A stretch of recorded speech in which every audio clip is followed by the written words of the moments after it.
نو په دې اساس ویل شو چې محمد عامر د 1315 محمد عامر متعلم صنف 11 لیسه قاضی عبدالله شهر کابل برنده مقام ستاره معارف در شهر کابل شد.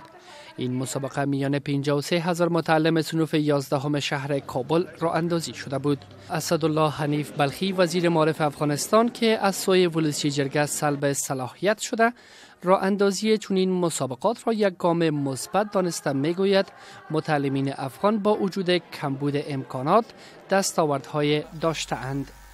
میدانم که نه تنها در کابل بلکه در اکثر ولایات دیگر مکاتب ما از وسایل خوب برخوردار نیست.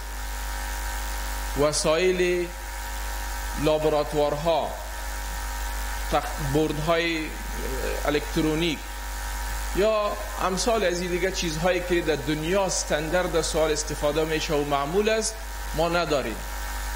ولی با وجود از او میبینیم که پسرها و دخترای ما با استعداد بسیار عالی، با توانمندی بسیار زیاد در این برنامه ها اشتراک میکنن. برنامه ستاره معارف از 3 سال بدین سو راه اندازی می شود که متعلمین صنوف 11 9 مرحله را در 9 ماه سال تعلیمی سپری می کنند.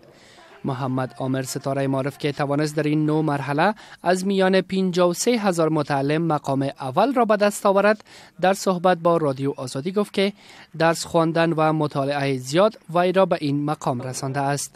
ډیر خوشاله یم او د الله جل جلاله ډیر خوشاله یم چې ما ته دا توفیق راکړ چې زه دومره درس ووایم او د معارف ته ورسم. هغوی ته مې پیغام دا ده چې باید هغه په لومړیو کې خپل پلار او مور احترام وکړي او د استادانو احترام وکړي او پلار او مور سره نیکي وکړي او بل له دې نه دا هغه ته چې مطالعه خپل ورځنی کار وګرځوي او ډېره زیاته مطالعه وکړي. فریحه و نیکبخت 2 متعلم دیگر به ترتیب در مقام‌های دوم و سوم قرار گرفتند. از سوی دیگر رنا یکی از متعلمین لیسه تاجور سلطانه میگوید راه اندازی چنین برنامه‌ها متعلمین دیگر را نیز تشویق میکند تا بیشتر تلاش نموده همانند عامر، فریحه و نیکبخت در مقام‌های بالا قرار گیرند. الیاس صالح، رادیو آزادی، کابل.